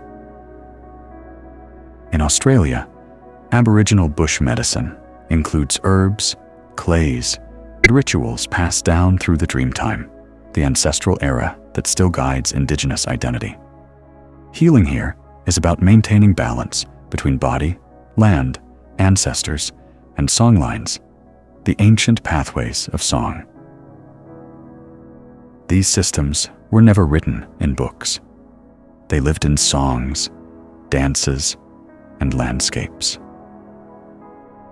For Indigenous healers, modern medicine may have machines and laboratories, but the earth has always been the first pharmacy. And healing is not about defeating disease. It is about remembering who we are. Across all ancient civilizations, regardless of language, geography, or belief, one constant remained: the conviction that true healing required more than herbs and surgery. It required spirit. Whether illness was seen as divine punishment, a disturbance of the soul, or a rupture with sacred forces, the ancients believed that true healing began in the invisible world, and the doorway to that world was ritual. In Mesopotamia, long before formal medicine, people turned to exorcists and priests to combat sickness, ailments believed to be caused by evil spirits or offended gods. Clay tablets revealed detailed healing rituals, where incantations were whispered as poultices were applied. Special figurines were buried beneath houses to ward off disease. Rituals were never separate from treatment. They were the treatment. In ancient Egypt, no physician worked without invoking the gods. Before applying honey to a wound or bandaging a limb, the healer would recite prayers to Thoth, the god of wisdom, or to Sekhmet, the fierce goddess of healing and wrath. Illness wasn't just a physical attack, it was a cosmic imbalance. Healing meant realigning the patient with Maat, the principle of truth, order, and harmony. In many African traditions, healers such as Ngangas or Sangomas used drums, dance, and divination to diagnose and heal. They spoke with ancestors, invoked spirits, and often entered trances to travel to the spiritual realm on behalf of their patients. Herbs were important, but the invisible world was always consulted first. Even in classical Greece, ritual had its place. At the Asclepions, temples of healing, patients underwent purification rituals, fasting, and prayer. At night, they slept in enkoimateria, sacred dormitories, dreaming beneath statues of Asclepius. These dreams were interpreted by priests to guide treatment. Ritual was not superstition, it was structure. It gave shape to suffering, language to pain, and a sense that illness had meaning. Through symbolic acts, people transformed fear into hope, isolation into connection, and chaos into control. More than that, it reminded them they were not alone. Even today, science studies the placebo effect, the power of belief, the healing impact of intention. The ancients didn't need data. They already understood that sometimes a word spoken with reverence can heal deeper than any scalpel. Because not all wounds are visible, and not all medicine is made of matter. When we think of ancient surgery, we often imagine crude tools, trembling hands, and unbearable pain. But the truth is far more impressive and far more human. Across the ancient world, surgery was practiced with remarkable precision. These early surgeons had no anesthesia, no x-rays, no antiseptics, but they had skill, courage, and a remarkable knowledge of the body, built through generations of observation, trial, and error, and often brutal necessity. In India, the Sushruta Samhita, written more than 2,000 years ago, details over 300 surgical procedures. Its author, Sushruta, is considered the father of surgery. He described techniques for removing tumors, setting fractures, repairing hernias, and even reconstructing noses, a primitive form of plastic surgery. His instruments were sharp, varied, and carefully categorized: forceps, scalpels, probes, and needles, many made of iron or stone. Sushruta emphasized hygiene, surgical preparation, and the importance of understanding anatomy through dissection, often limited to animals. His surgical wisdom would spread far beyond India, influencing Islamic and Western medical practices centuries later. In ancient Egypt, surgical knowledge blended with ritual. Papyri reveal procedures for stitching wounds, treating dislocated limbs, and draining abscesses. Tools such as bronze knives, bone saws, and cautery devices have been found in tombs. They even practiced trepanation, cutting a hole in the skull to relieve pressure or treat head injuries. Incredibly, many skulls show signs of healing. The patients survived. Trepanation wasn't limited to Egypt. In pre-Columbian Peru, archaeologists have uncovered hundreds of trepanned skulls, often belonging to warriors wounded in battle. Shockingly, some of these surgeries were remarkably successful. In certain regions, more than 80% of trepanation patients survived, as evidenced by bone regrowth. These early surgeons may have used coca leaves or fermented corn beer to dull the pain, along with herbal antiseptics. In the Greco-Roman world, Galen advanced surgical techniques by studying injured gladiators and dissecting animals. His insights into the nervous and vascular systems laid the groundwork for later anatomical knowledge. Roman military surgeons treated battlefield wounds with surprising efficiency, using tourniquets, hemostatic clamps, and ligatures. Surgery was always dangerous, but it was also respected, the domain of those brave enough to cut into life itself, hoping to extract health from pain. They weren't butchers. They were artists of the scalpel. And though their knowledge was incomplete, their legacy lives on every time a scalpel is lifted to heal, not to harm. Today, we live in a world of digital diagnostics, robotic surgery, and genetic mapping. We can scan a body in seconds and send prescriptions across oceans with a touch. Yet in the quiet corners of modern medicine, the whispers of the ancient world still echo. You find Ayurveda in yoga studios, Chinese herbal formulas in pharmacies, and indigenous smudging ceremonies in hospitals, honoring patients' traditions. Medical students still recite a version of the Hippocratic Oath, promising to do no harm, just as their Greco-Roman predecessors once did. In operating rooms, we use precision instruments that trace their lineage back to Sushruta's iron tools. Concepts like holistic care, preventive medicine, and mind-body connection, now pillars of integrative health, are rooted in the wisdom of civilizations that saw healing not as a task, but as a relationship. Even modern science has come full circle.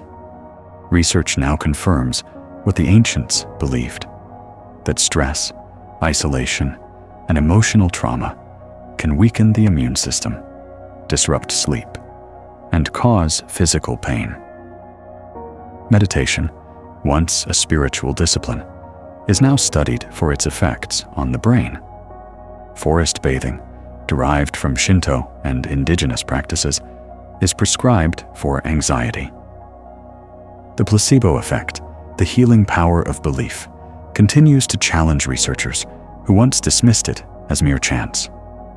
It's easy to see ancient medicine as outdated superstition, folklore, or primitive trial and error. But looking closer reveals something much deeper. It was a worldview that saw illness not as a broken machine, but as a rupture in the self, a sign that something, somewhere, was out of harmony. And that idea still matters. Because medicine is not just about treatment. It's about meaning, comfort, being seen and understood. The ancients knew this instinctively. Whether using charms, needles, herbs, or scalpels, they understood that healing was a sacred act. Today, as we advance into biotechnology, artificial intelligence, and personalized medicine, perhaps we are not leaving the ancient world behind, but returning to it, with new tools, but the same human heart. A heart that still longs for balance, wholeness, and healing, not just of the body, but of the spirit. Her name echoes through history like a half-forgotten melody. Sappho, poetess of the island of Lesbos, born around 630 BCE, whose voice once moved hearts under starry skies, and whose words, though fragmented, still resonate with longing. Unlike the great warriors and kings of ancient Greece, Sappho's fame did not come from conquests, but from emotion. Her realm was not the battlefield, but the human soul. She wrote about love and jealousy, beauty and despair, joy and yearning. She captured fleeting moments, a glance, a blush, a tremor, and preserved them in verses like pressed flowers, fragile, yet eternal. We know almost nothing of her life. No portrait, no diary, only traces remain. Some verses preserved by ancient scholars, quotations embedded in other works, and fragments of papyri lost to time. And yet, these fragments shine. The philosopher Plato called her the 10th muse. Centuries later, poets, translators, and dreamers sought her out, piecing her life together like an unfinished song. Sappho was likely born into a noble family on Lesbos, an island in the northeastern Aegean Sea, a place of music and learning, where poetry was woven into the fabric of social life. She may have had siblings, a daughter, even political enemies. The records are vague. She lived through exile and turmoil, moments of silence and song. Her world was one in which female voices were confined, silenced, or stifled. But Sappho defied the silence, not with rebellion, but with beauty. She wrote in the Iolic dialect, in short, vivid lyrics designed to be sung with a lyre. Her style was intimate, rich in imagery. Evening star, you bring back all that the bright day scattered. Verses like these survived empires. And then, as quietly as she appeared in the records, she vanished. Much of her work was lost, burned, buried, or rejected. What remains proves one thing. She needed no monuments. Her poems were her monument. And today, when we speak of passion in verses, of shameless love, of longing that defies centuries, we are still whispering her name. To understand Sappho, one must first understand Lesbos. The island that cradled her voice was no ordinary place in the ancient Greek world. It was a flourishing center of art, music, and philosophy. With its fertile valleys, olive groves, and coastal winds, full of salt and flowers, Lesbos was both a physical paradise and a cultural gem. It was not Athens, and it didn't need to be. It had its own slower, more sensual rhythm, steeped in lyrical tradition. Here, music was not decoration. It was devotion.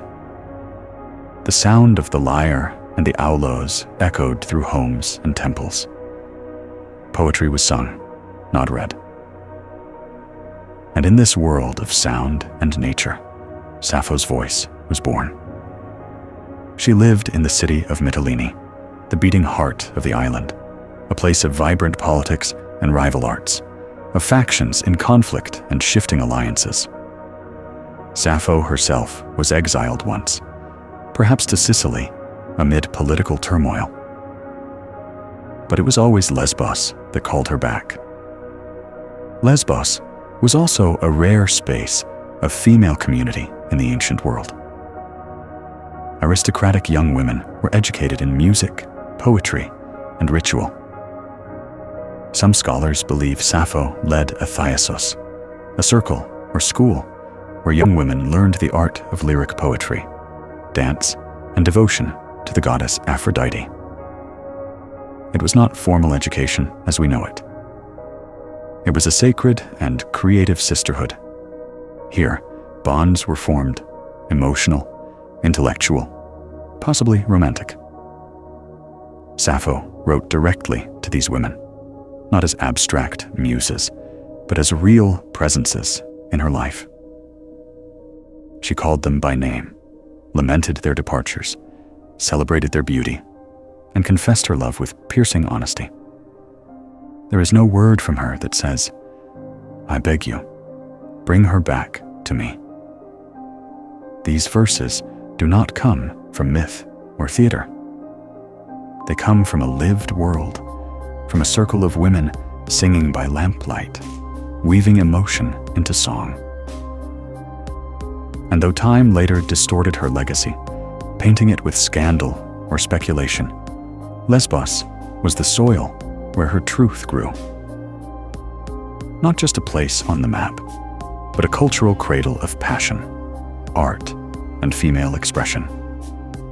Sappho did not just live in Lesbos, she became Lesbos, its breath, its heart, its voice. While Homer's great epics sang of gods and heroes, and men filled scrolls with battles and conquests, Sappho wrote about the heart. She did not sing of war. She sang of a trembling hand, a shy glance, a voice that made her body shiver. She was one of the first poets in the West to write in the first person. I, not merely narrating events, but feeling them. And what she felt was love, longing, jealousy, tenderness, and desire. More surprisingly, she wrote as a woman to women, about women. In ancient Greece, the female voice was often confined to the home, or silenced altogether. Public life, literature, politics, philosophy all belonged to men. But Sappho broke through these walls, not with rebellion, but with rhythm. Her poetry did not ask for space. It created its own. A private universe where emotion was not weakness, but power. And within that space, she did something radical. She named the women she loved. She did not reduce them to symbols. She did not speak only in metaphor. She remembered their laughter, their scent, the way they braided their hair. In one fragment, she describes the feeling, of seeing a beloved. He seems to me like a god, that man who sits in front of you and listens to your sweet voice and your loving laughter. Ah, that makes my heart beat fast. Here, Sappho is the observer, watching the woman she adores talk with another. Her jealousy is quiet, painful, deeply human. In just a few lines, she captures the entire weight of unrequited love. Something any listener, ancient or modern, can understand. Her words carried eroticism, but never vulgarity. She wrote of sensuality with the care of a painter. The curve of a neck, the softness of sleep, the touch of moonlight on the skin did not separate beauty from intimacy. They were one and the same. That's why, centuries later, many misunderstood or censored her. Some tried to erase her homosexuality. Others turned her passion into tragedy.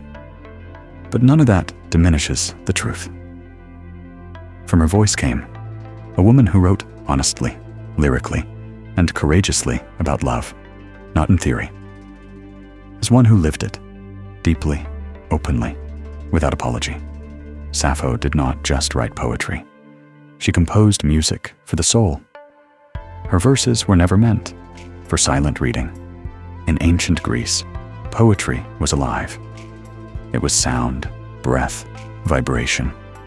Sappho's form was lyric poetry, short and intensely personal, made for a performance with the lyre, a small instrument with strings played gently, while the voice carried the words like a breeze over the sea. This was the heart of lyric poetry.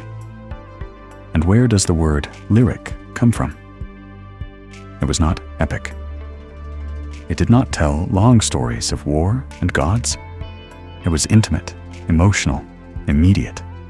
Lyric was a whisper, a confession, a love letter, sung beneath fig trees or in candlelit rooms. And Sappho was its undisputed master. Her poems were written in Iolic Greek, a regional dialect rich in softness and rhythm. Her favorite meter, now called the Sapphic stanza, flowed with a particular beat 3 long lines followed by a shorter, striking one, like a sigh at the end of a passionate thought. It was subtle and musical, like the rise and fall of breath during a quiet moment between lovers. She would have performed these songs, surrounded by women students, companions, perhaps even priestesses. These gatherings, perhaps ritual or educational, were also spaces of freedom, where emotion, song, and body were not fragmented, but whole. Through these performances, Sappho trained others in the art of composition, creating not only poems, but a culture.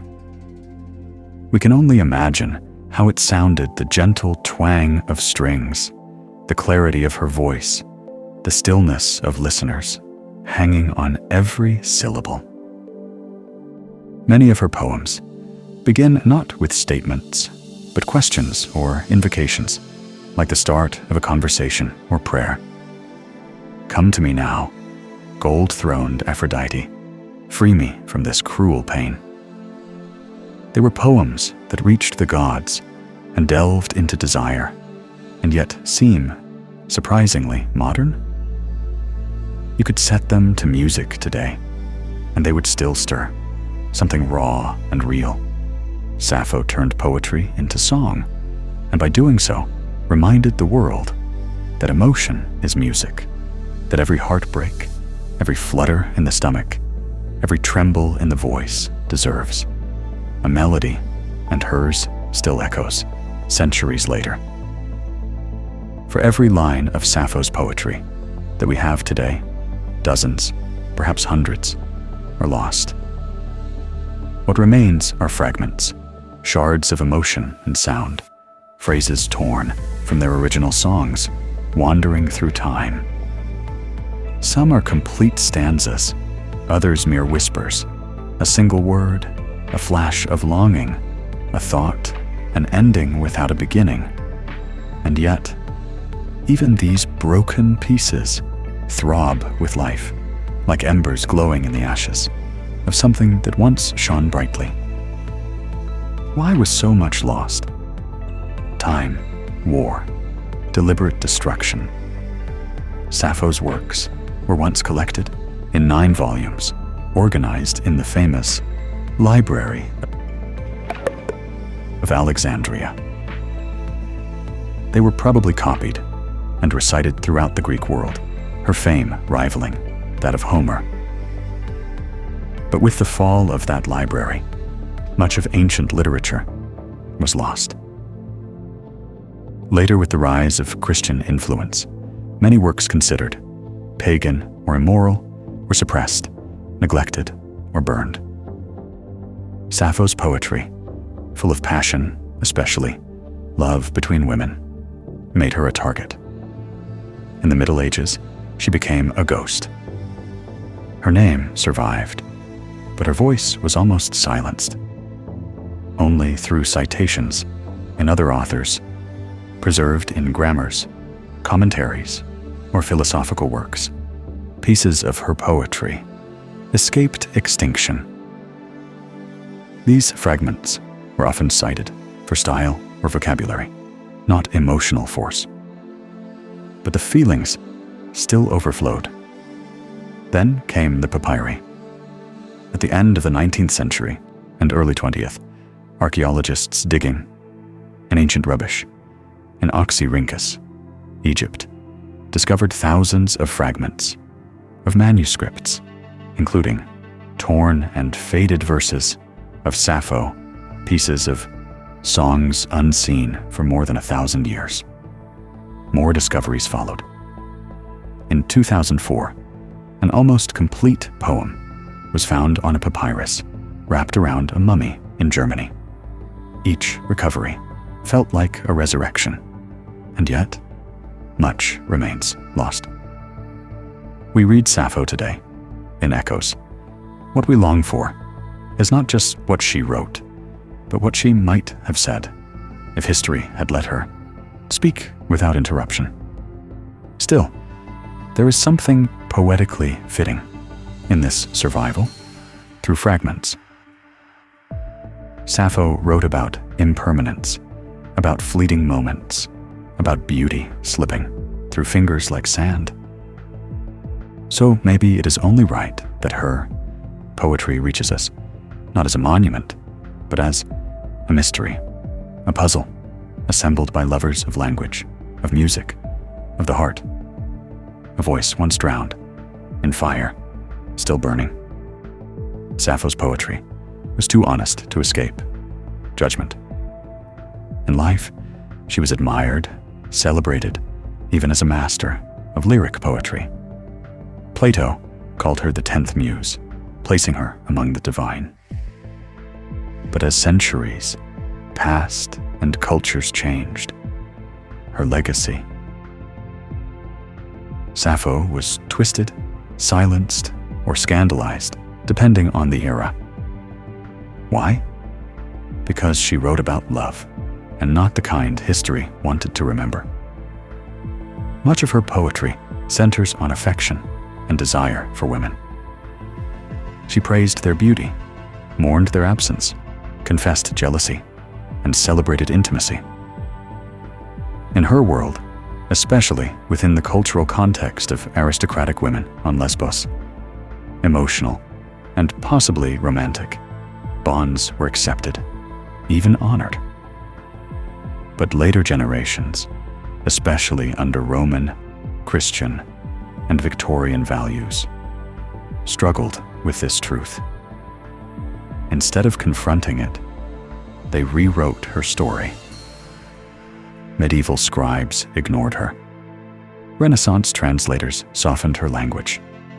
Victorians labeled her a tragic romantic, passionate for a man, even inventing the myth that she jumped off a cliff for love of a ferryman named Faun, a story that does not appear in any authentic work of hers.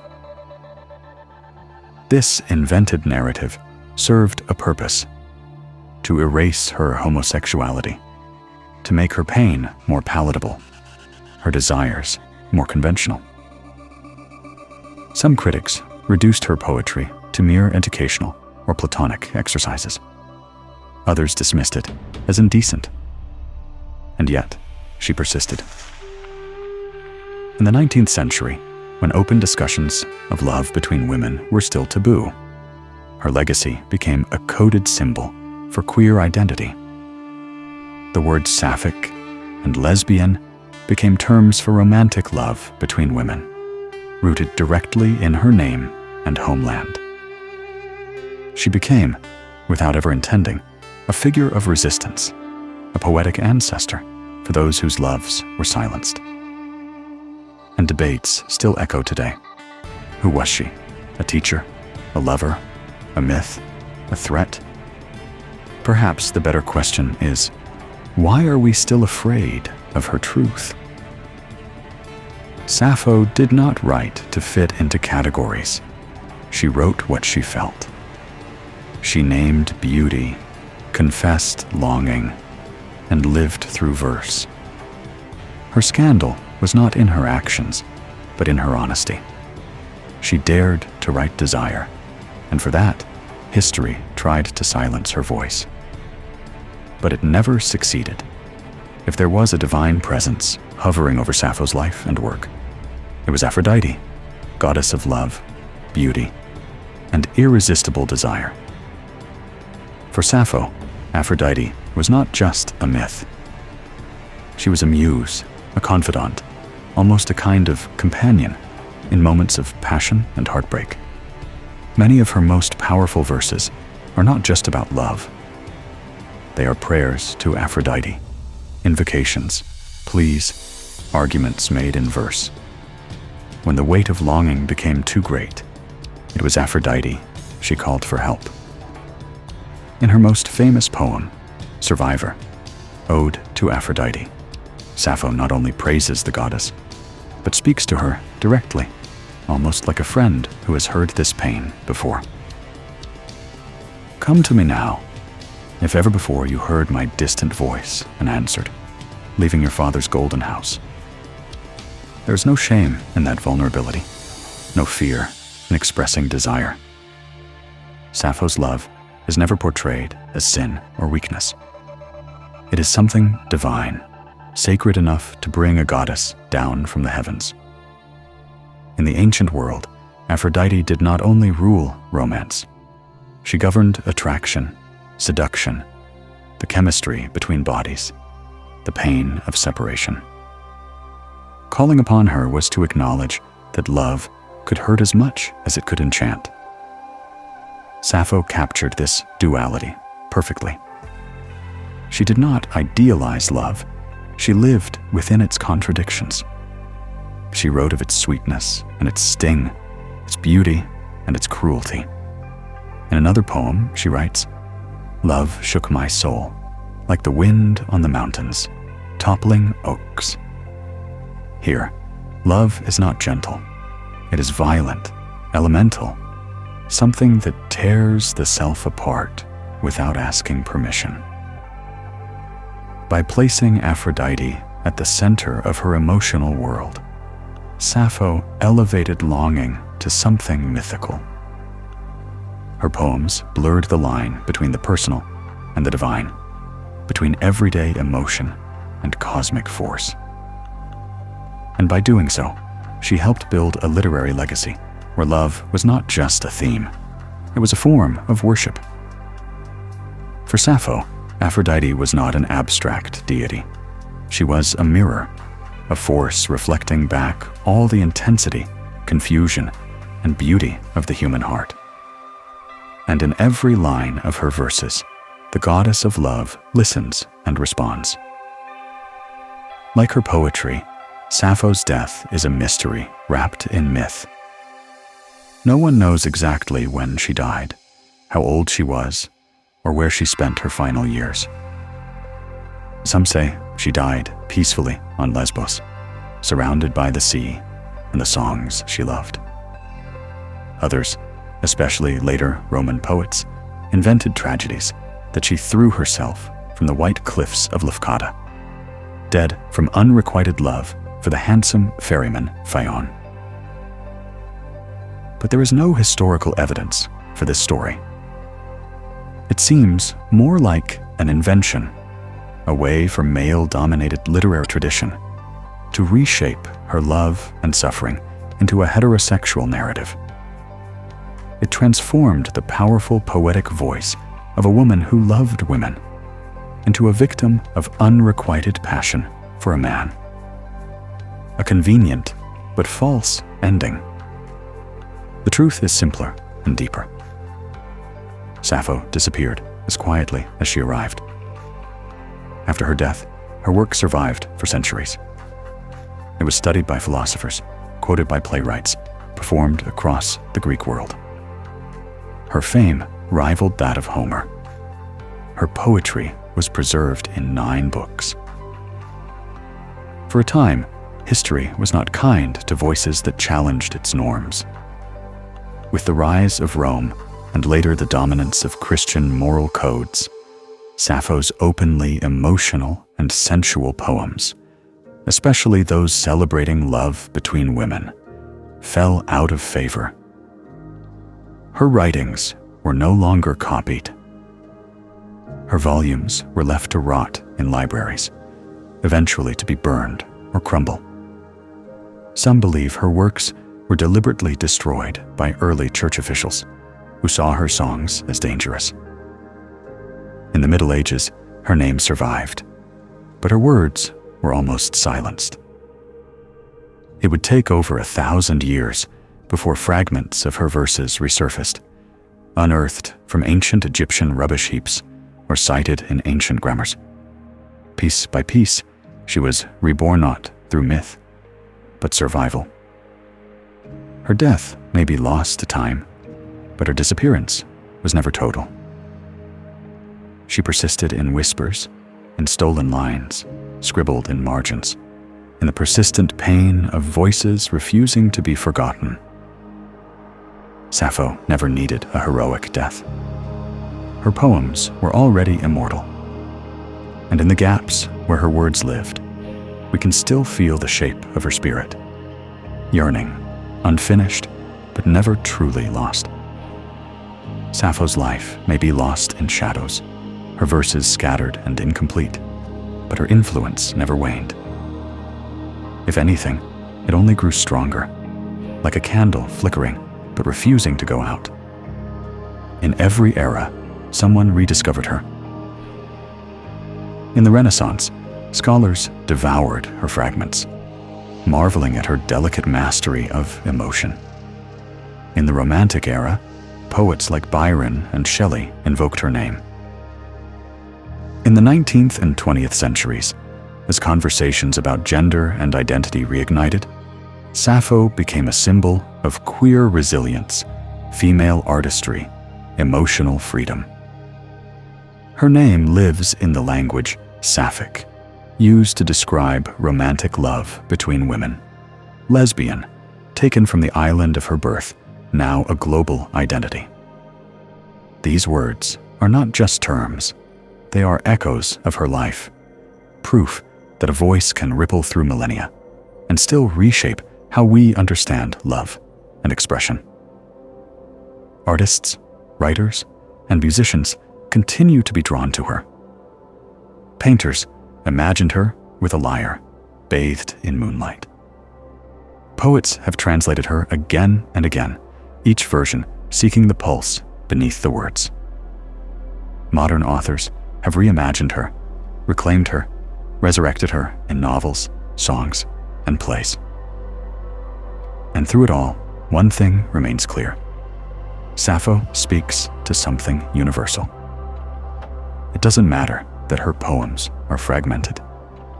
It doesn't matter that her biography is blurred. What matters is the emotion burning beneath the words, the trembling joy of desire, the pain of separation, the sacredness of beauty. These are feelings we all carry. She simply found a way to sing them, Perhaps that is her true immortality. Not marble statues or academic footnotes, but the way some lines from over 2,000 years ago can still make someone stop, breathe, and feel less alone. Sappho's gift was never just poetry. It was presence. She made feeling an art, longing a form of truth. And by doing so, she became more than a poet. She became a mirror for anyone who has ever loved quietly, deeply, or in defiance of the world. And as human hearts break and heal through language, Sappho will remain not just remembered, but felt